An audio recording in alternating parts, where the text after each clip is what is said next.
I got laid off, it's Monday. I'm calling to tell you it don't sit with me well.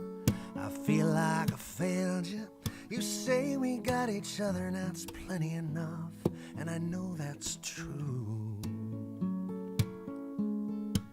But we got one kid coming, one still in diapers. It's a rainy drive home with one good wiper. Leave the porch light on.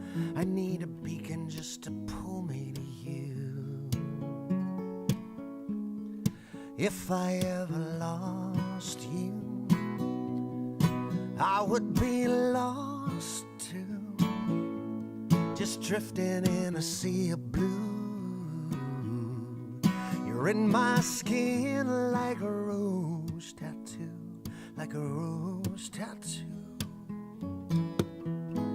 like a rose tattoo.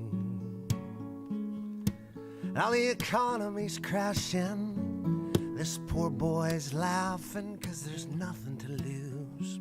We don't live in no mansion, there's no bling to put on, only Walmart fashion will do. Inside the house, the baby's screaming and the pasta's steaming, and I look through the windows, it feels like I'm dreaming. You pull the door open, say, Daddy, when you're coming home. Oh, baby, if I lost you, I would be lost too, just drifting in a sea of blue. You're in my skin like a rose tattoo, like a rose tattoo, like a rose tattoo. And you say we'll fight for the best case scenario, and then you put Van Morrison on the stereo. Well, sure, there's trouble in the boardrooms, trouble in the factories, trouble in the alleys out back. We've got love in these patterns, and love is what matters. And baby, I got your back.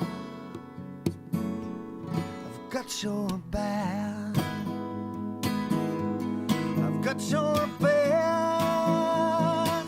Yeah, I got your back.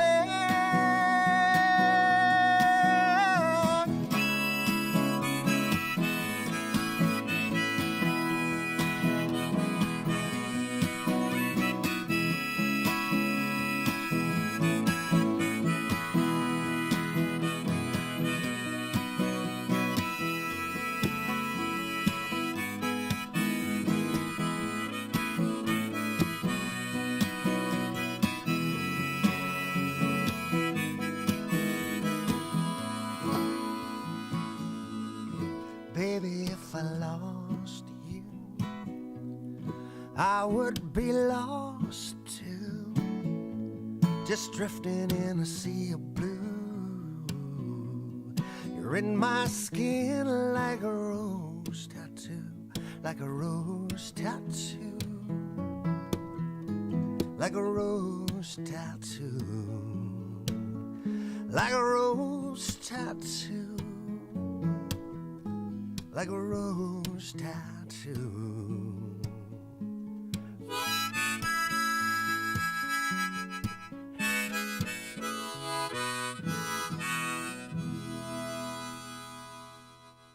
Hi, I'm Monica Mansfield, and you're watching Mostly Rock and Roll. We have the tremendous honor and privilege to have Ellis Paul with us here today, one of my absolute favorite musicians and a great friend. Ellis, thank you so much for fitting us into your schedule and being with us here today. Thanks.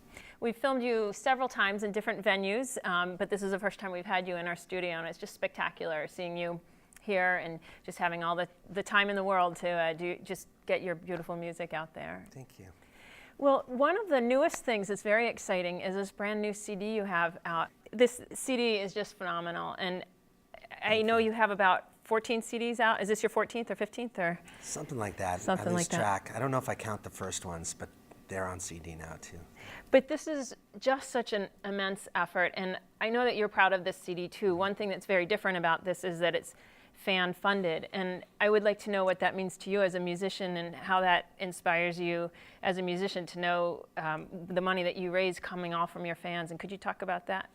Yeah, it wasn't like donations or anything, but we set up a little ladder scheme where we were providing goods and services, and it went all the way from just a signed lyric sheet all the way up to guitars and house concerts and free passes, and we raised about $100,000 doing it, so it was really successful, and more than I've ever spent on a record, and we really took our time and did it right.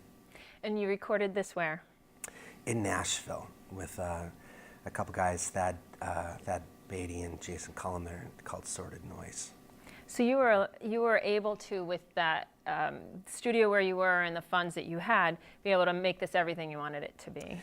Yeah, there was no, generally when you're working with a label, and I've done that quite a lot, there's deadlines and there's also budgetary constraints, and then there's sort of they're looking over your shoulder all the time and trying to make sure that you're doing something that they can market and they can make money from, and this time around, we just did whatever the song required. If it wanted to be a folk song, we made it that. If it wanted to be a big anthemic kind of rock song, we did that, and I think we were a lot more true to the writing because of that, and there was nobody's, not too many cooks stirring the batter, so it made for a better record. Now, are there songs on this CD that just there were moments that absolutely delighted you, and the notes, the runs of notes, little moments here and there that you just felt were the best you that you've ever had? Well, yeah, I like writing narrative songs, and I tried to be not so literary this time around, just a little more conversational, and also just keeping my mind open to have unconscious lines come in and just sort of dress the song with little curveball side comments. Like in Hurricane Angel, there's a guy on a roof and he sees somebody in a rowboat, and the guy in the rowboat says he's rowing to the Rio Grande, and I don't know why it works, it just works.